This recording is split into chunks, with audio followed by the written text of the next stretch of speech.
முடனே பண்ணி 65 சுள்ளி தருவா.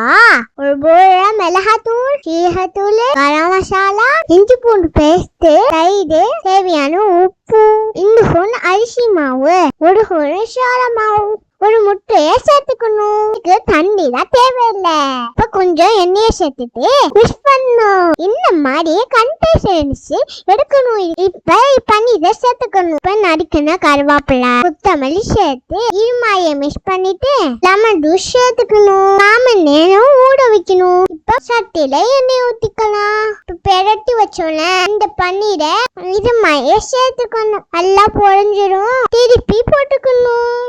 எல்லாம் மசாலா உடுதாம எப்படி இருக்க பாருங்க. இது மாதிரியே எல்லாம் பொரிஞ்சிடும். பன்னீர் எடுத்துக்கலாம். முழு பன்னீர் 65 அம்பர் ஹரி சேனலை சப்ஸ்கிரைப் பண்ணிட்டு லைக் பண்ணுங்க. பாய்.